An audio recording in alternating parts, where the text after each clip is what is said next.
our district overseer, will talk to us on closing the gap between knowing and doing. Brother Scallioni. When I first received this assignment for this talk, I tried to think of some kind of an illustration to make the point of closing the gap. It is important for Christians to know what God's Word teaches.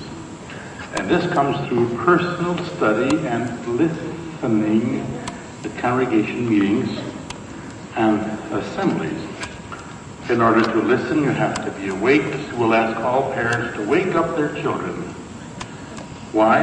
Well, now, if your children go to school, are they allowed to sleep in school? And if they're going to sleep here, what will they learn? What will they know? The very things that you allow them to do here, if they were to sleep at school, would not your teacher call you, the principal, or somebody call you and say there's a problem with your child who seems to sleep? Well, the same thing is true when it comes to theocratic matters. Are you asleep? Well, the very time that you're sleeping might be the thing that would be important, information important to survive. We are survivors. We're going to have to survive a great tribulation. Personal study is very, very important. Some people don't like to do personal study. They recognize that it's a duty, it's a requirement, and I like to liken it to something else. I'm a married man, and one of the duties of a married man is to kiss my wife. But I keep doing it. I enjoy it. I should do it. Well, the same with personal study. Just think of it as kissing your husband or your wife. It's something that you must do. It's a requirement, and then find enjoyment in doing it. I'd like to use as the illustration, I told you, looking for an example, I thought once maybe of spark plugs, the gaps on spark plugs. I got thinking maybe a lot of sisters wouldn't understand that, and maybe a lot of brothers. So I decided to do some calisthenics, all right? Closing the gap between what we know and what we do. Some people know what to do, but will they close the gap? And how big a gap should we allow? You see, a lot of people know they should be on time for meetings, but what do? What are they doing to close that gap? To be on time for meetings. A lot of people know they shouldn't be chewing gum in the Assembly Hall or Kingdom Halls or from door to door, but what are they doing to close the gap between knowing and doing? And how big a gap do you think the devil needs to split people away from the truth? Let's take a few of the things the society has now talked about. For instance, all of us know, for example, about the command to preach, to make disciples. And as Jesus said at Matthew 5:14-16, let your light shine at all times, and we know how we ought to walk and please God. So what are we doing? Close that gap. For instance, at Matthew 28:19 and 20, this is the next point used by the society here, and that's so famous, I don't even need to read it. You can quote it by heart, can't you? Go therefore and make disciples of people of all the nations, baptizing them in the name of the Father and the Son and the Holy Spirit. But now, in the matter of knowing that and closing the gap, I have to ask a few questions to help you close the gap. For instance, how long have you been in the truth? How many disciples have you made? Are you trying to make disciples? We know we're supposed to make disciples, but what are we doing to close that gap? And how big a gap does the devil need?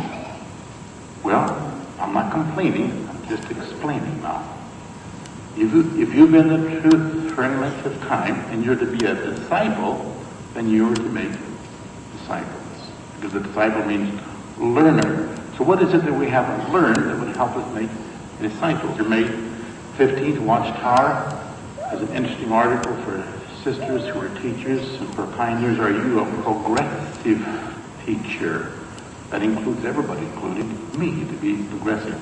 I have a letter from a circuit overseer in California about a little girl who's 15 years of age. She has lupus, and she does not sleep at meetings. She finds meetings interesting. Now, this 15-year-old girl had lupus, and she does have to miss meetings at school sometime, but she always gives reports trying to tie in the Bible. This year she witnessed to her new English teacher, and it turned out this new English teacher was exposed to the truth when she was a youth, and so she got this teacher and her husband going to meetings and enrolled in the ministry school. But that's not the end of this girl's experience. She also witnesses to her schoolmates using the youth book. About 20 girls wanted to study with her, so they got permission to use the study period in a classroom in an annex. But that's not the end. A businessman has rented this annex to the school, and he came by and wanted to find out what's going on. So the girl told her, so now he's studying, but that's not all. During the science class, she used creation book to disprove some of the theories of evolution and support creation. The science teacher was so impressed that he asked to have a copy of the book. He then asked the principal if they could use the textbook as a reference textbook. But it had to be approved by the school board. Well, all 36 members got a copy and reviewed it. They approved it, so they ordered 400 copies to be used during this coming year. So a little girl played 437 books in that one period, all because she closed the gap in what she knew and what she did. Now, if that 15-year-old girl with a very serious illness like lupus could do it, couldn't others do it too? You see, we must put forth that effort. At 1 Thessalonians chapter 4, verse 1, Paul admonishes, keep on doing it more fully. Don't take things for granted. Society now uses the scripture Proverbs 1:7, and please turn with me to Proverbs 1:7, and notice what is stated. Proverbs chapter 1, verse 7, it says, the fear of Jehovah is the beginning of knowledge. Wisdom and discipline are what mere fools have despised. At this particular time, society, we all know that the fear of Jehovah is the beginning of wisdom, but now the question is, how big is the gap between what we know and what we do? At this particular point, we now talk about some of our younger ones, our young teenagers, for instance. Do you remember when I first came to your circuit, when you were having circuit assemblies every 6 months, that I mentioned you were losing 25 to 30 young people every circuit assembly? Nothing's changed. Now in a year's time, you're losing 50 or more young people out of this circuit. Why? Because somebody hasn't closed the gap between what they know and what they do. I don't know how you feel about it, but I don't even want to lose one youngster, one child to you. But now, who is it that children fool? Do you parents really know your children, or you think you know your children? Have you ever heard of leading a double life? For 2 district conventions in a row, we had drama that dealt with young people living double lives. Do you know that teenagers are the greatest actors in the world? And you know who teenagers fool? Their parents. And if you ever are one of the parents that said, not my kid, it's yours. Sometimes some brother or sister brings a child to you and says, your child did something. Not my kid, it was yours. And if you said, not mine, yours is the one we're going to lose. Why?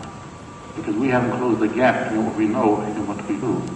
Now, this matter of leading a double life, I get all kinds of letters from young ones, and I love you young people writing me. I read every one of them, but I promise I cannot write you back. It's just impossible for me. Here's a young brother, doesn't know how to spell my name correctly. He said, I'm sorry to admit that I'm one of those teenagers who've been leading a double life. At the Kingdom Hall and among my friends, this has gone on for some time. My parents and elders of both have been fooled. I've neglected to go to school times, often cutting classes, and I've liked one of the world, and I thought he'd enjoy it. But he mentions here he realizes that he has been leading a double life. Here's another young sister. This is a sister writes to me, and I can't read all of her letter. for obvious reasons. As I sat through our latest circuit assembly, I realized that I needed to make drastic changes. I would always hear about leading a double life, but it never sank in that that was what I was doing. I thought I loved Jehovah as my friend, but I wanted the world. I wanted to be friends with the world. I'm 15 years old, and I see that now is the time for me to make some changes. She goes on to tell some of the things of how she's fooled her family and her brothers. 3 weeks ago at this assembly hall, after giving this talk, a young sister came up to me and said to me, "How did you know all about me?" I didn't know anything about you. She says, "I'm one of those that's been leading a double life." I said, "Well, tell me about it. Can I share the experience with others?" She says, "Yes." I said, "All right. Tell me the experience." She said, "I'm 16 years old, and I have been so good at leading a double life that the elders have been using me to help other young girls. I've been so good at fooling my parents that my parents allow me to do things that young single people should never be allowed to do. But do you know, one of the elders, you know him quite well because you've talked about him from the platform. One day, he caught me doing something in a shopping mall. And our eyes met, and I thought I would sink to the floor. But I felt what I should do now is go to this elder and confess to him, because that's what he expects me to do. So I went to this elder and I confessed everything to him, that I've been leading a double life, and he was glad to hear it. She said, "But I forgot, like you said from the platform, he's really an elder, a strict elder. He took me to my mother, and he told my mother what I did, and my mother didn't say, 'Not my kid.' She said, 'If Brother so-and-so said it, you're doing something wrong.' And they put a program on that, as I heard, the girl has been making some success.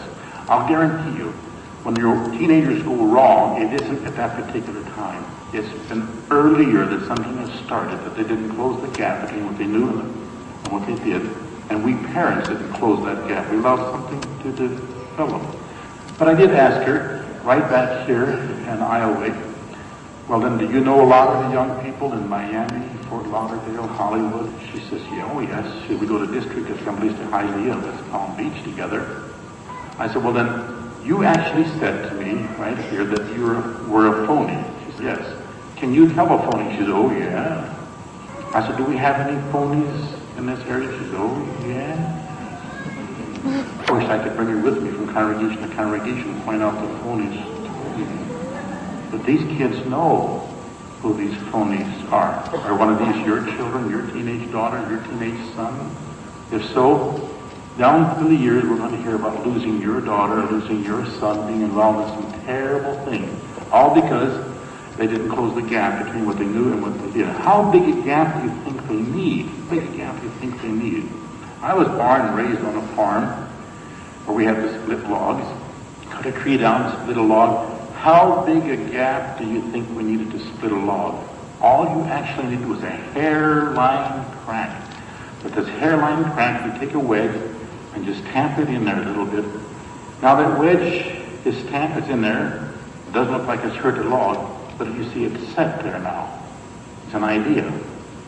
Now you step back with a sledgehammer and you hit that wedge and it split that log right in half. I see somebody shaking their head to know he's been a farmer too. And all the devil needs is just a little wedge. Give me just a little crack. Give me a little crack. And if you don't think the devil's got a big sledgehammer, let him hit you with it. He has hit a lot of people in your circuit, a lot of teenagers in your circuit. And it's your children. You should be concerned with them. I'm going to read again from the Society's comments here. If we're honest with ourselves, everyone must admit there is a need to close the gap, however large or small it may be. And in John 13:17, the scripture is used there where Jesus said, "If you know these things, happy you are if you do them." And then he goes on to say, in fact, a failure to close that gap may result in problems and even lead to serious sin. And then James chapter 4, verse 17 is used as a reference. In James 4:17, it comments here. James chapter 4, verse 17 states, "For if one knows how to do what is right and yet does not do it, it is a sin for him." I have a letter in front of me, and I don't know who it came from. It could have come from your circuit. You see, I have a blank book bag that I take with me, where I go wherever I sit or so forth, and then I leave my bag and I do something else because I trust you. And I didn't clean out my book bag for quite a while because it's a round of assemblies. Then finally, after I finished one round of assemblies, I cleaned my book bag out, started all over again, and I found this letter. So I don't know what circuit it came from. Could have been yours. When I first read this letter, I cried. Tears in my eyes, my heart was filled to think here was somebody. First of all, they knew how to spell my name correctly, so they know me. Second, they knew what to do, but they didn't close that gap. I wasn't going to read this letter, but after getting this talk, I decided I would do what this girl asked, to read the letter to you. And here's what she says. "Dear Brother Scallioni, and I hope your teenage daughter is awake to hear this, and your teenage son. As I write this letter, it is with many tears, for it is something I'm not proud of. Let me tell you why. 2 years ago, I started dating a young brother who I fell very much in love with. But as time went on, our conduct became something to be ashamed of. I knew deep down inside he would one day disrespect me. And I even told him this. He said he would never do that. Well, after dating a little over a year, he said he could never respect me or live with me. So that day did come. I don't blame him, for I lost self-respect. That time, while we were acting so foolishly, became a very depressing and lonely period. I say this because I lost Jehovah as my friend, someone who I needed more than anyone else, and including the man I love. There is no way to undo what has been done, but I can say it will never be repeated in my life. I only wished that I would have been stronger spiritually to resist Satan's temptations. It can cause one to slowly draw away from Jehovah before they realize it, and then the damage has been done. Every day I live with that regret and the hurt of not being able to enjoy a clean relationship with the man I love. So today, I ask that you read this for those who are dating or thinking about it. I beg of them to never let Satan win. Please, for your own sakes, don't get too close. It's not worth it. It's not worth losing Jehovah's favor or having the one say to you, I could never live with you, because they will haunt you and make you cry yourself to sleep every night. It's an everyday struggle and battle to stay faithful when so many bombs are being thrown at you by Satan, but it's so good to know Jehovah has the answer. I try to every day to make up for the mistakes I made. I talk to Jehovah and I beg for his forgiveness. I ask him please to help the man I love to respect me, but I don't think he will until we are in the new system. I hope Jehovah grants me that privilege, but if I don't receive it, I know I can blame no one but myself, signed Sister Regret. Is this your daughter who knew what to do, but didn't close the gap? You thought you knew her? I would say that most parents don't really, truthfully know their children in depth. Was this your son who's going around violating girls? I'd like to know who he is. I'd like to be able to help both of them. But you see, there were people, though both of them knew what to do, but they didn't close that gap. While between knowing and doing. I have a bit of advice for you young girls. Some young man comes to you and says, trust me. You know what you should do? Run to your daddy as fast as you can and say, some man said, trust me. Let your daddy see who it is. If you can't find your daddy, come to me, Brother Erskine. We'll find him. But now if some young boy has to say to you, trust me, there's a problem. Because if he's trustworthy, it'll show. He doesn't have to say, trust me, because he'll show by his words, his actions, and his deeds, his life, that he's trustworthy. That's like a man saying to his wife, I'm the head of the house. He only says it at certain times when he wants it. Because if he's really the head of the house, his wife will know it, right? What does he have to remind her? So if a young man or a young girl says that to you, there's a problem. You don't want to do it. And right after giving this talk, right here at this assembly hall, one of our beautiful young girls sitting over here, 15 years of age, some young man actually said that to her after the program, trying to get acquainted with her. Now, she looked older than 15. She was well developed. And he said, trust me. And she ran to her daddy. And her daddy asked some questions. We could find the man. And she said, he sounded pretty good, Daddy. Well, did he have a Bible? Yes. Was it used? No, it wasn't too used. It was a new Bible, yes. What color was it? Green. He says, very, yeah. When's the last time we used a green Bible? His songbook was even pink.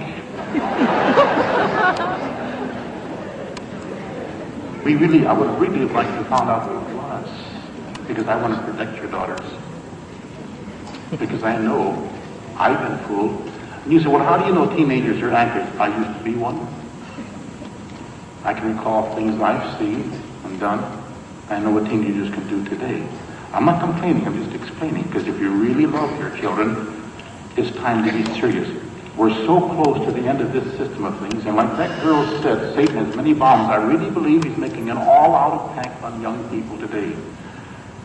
We could severely be disciplined, even lose out on life if we don't close the gap. If we truly have godly fear, we'll be moved to act as Noah did. At Hebrews 11:7 says he acted on what God did to our attention. He acted upon what God revealed concerning the coming flood and what he was to do. Just like we know we should study. We know we should go to meetings. We know we should not watch certain programs on TV. It isn't just young people we're talking about. Young girls came to me one day, said, we shouldn't watch such and such. I said, that's right. What about the older sisters in the congregation watching Golden Girls this year? Correct? They should not watch Golden Girls.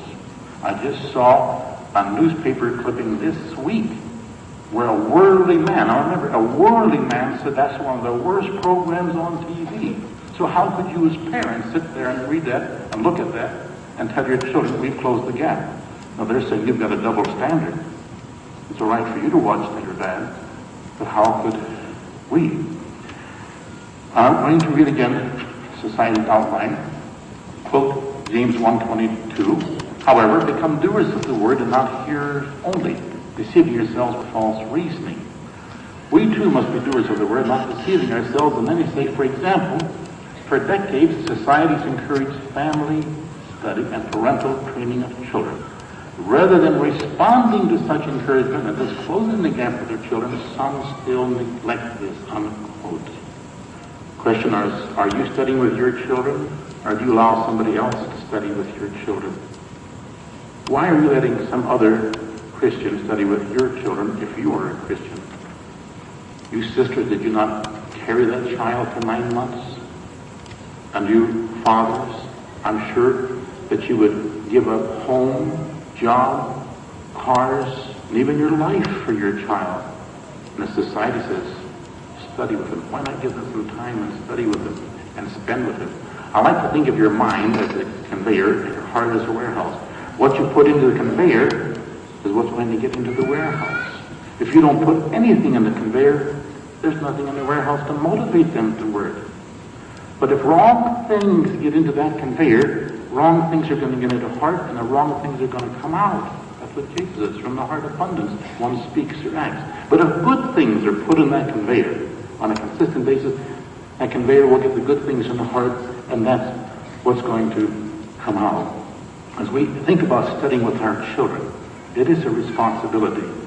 I have here a picture before me of a young sister. I won't let you read it. I know the family. I know the area. It's Long Island, New York. The circuit overseer, Mario, tells me, as we inquired about the death of this young girl, why, he goes on to say, she wanted to go roller skating with some worldly girls on Thursday night before Memorial, which was on Friday. Her father said no, but her mother, who was very weak, said, let her go. And mother let her go. The story goes that she was walking along the tracks of the Long Island Railroad, and either her hair or jacket got snagged by the train, and it threw her.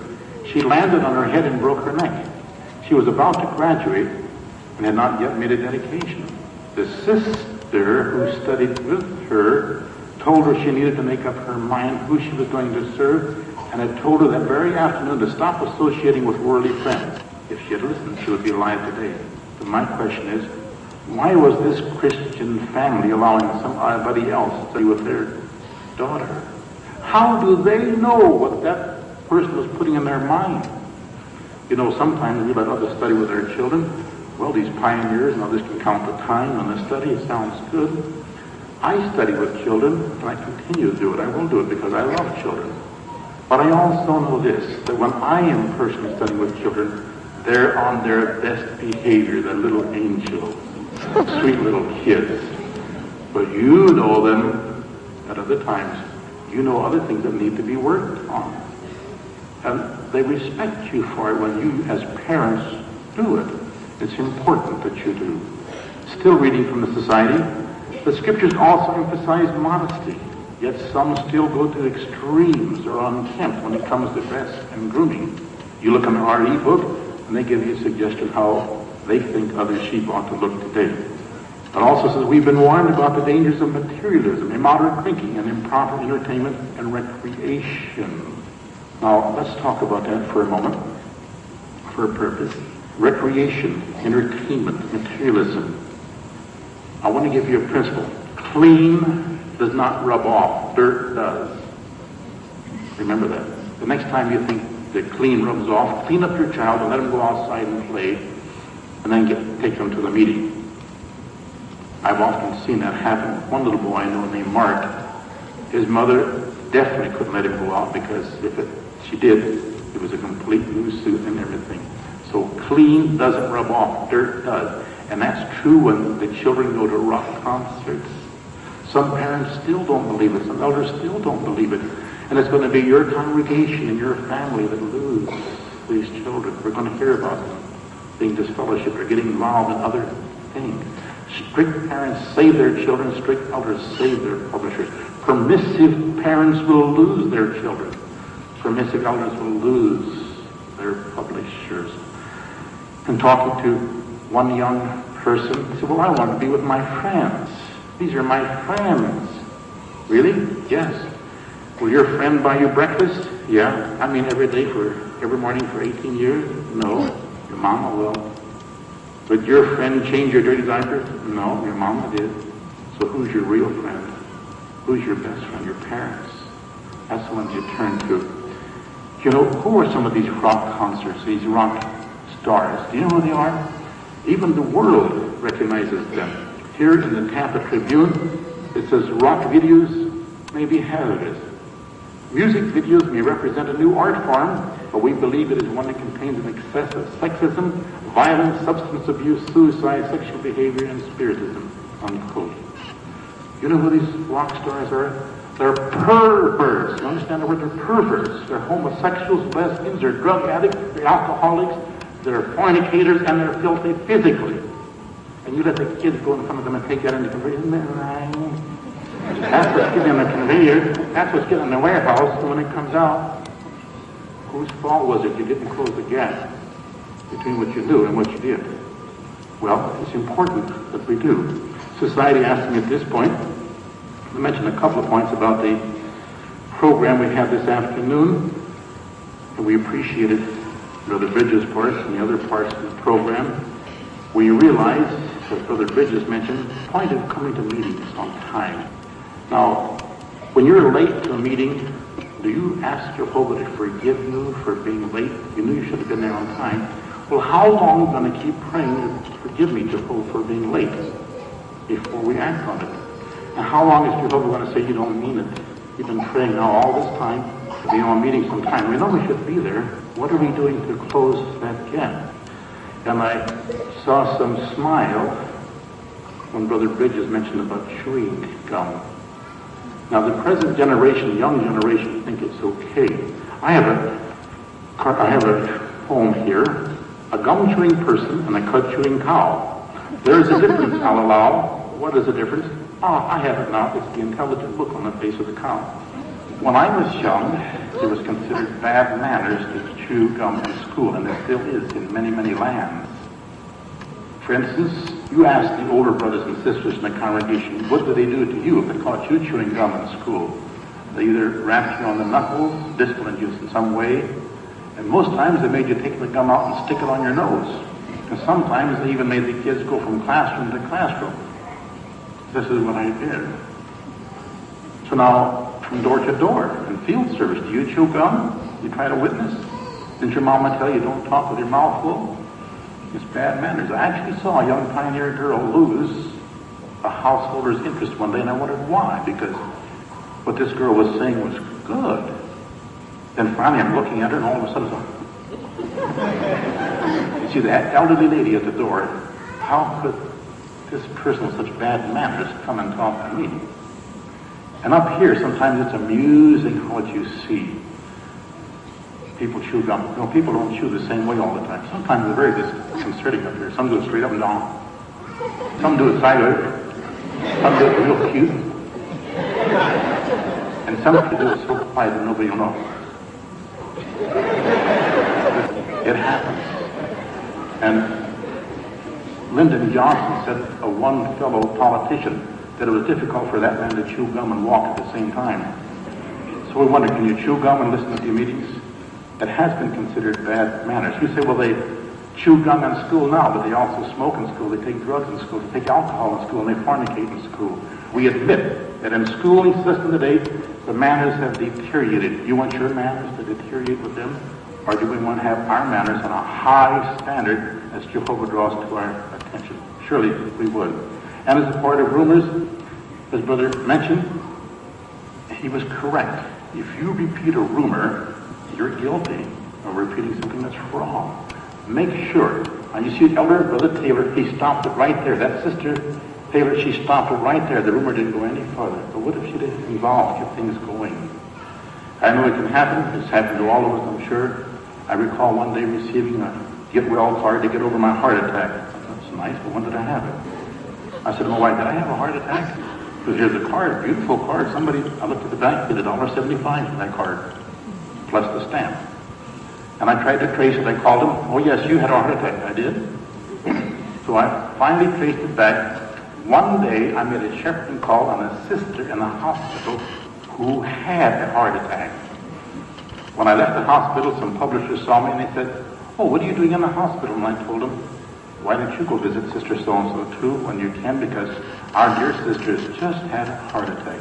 Well, you see, by the time it got down to the other story, I'm the one who had the heart attack. And people were saying, well, you do wonderful for the person that had a heart attack. So I know that can happen so many times. So be careful what you repeat. You may say, well, I'm not guilty. I didn't know it. But if you repeat it, Jehovah holds the clergy responsible for repeating that first lie in the Garden of Eden. So now, if we're doing what we know to be right, then we'll be closing that gap, and we will give evidence that we are rendering sacred service with godly fear and awe, and Jehovah will be pleased, and so will you, with your family and the congregation, as you close the gap between knowing and doing.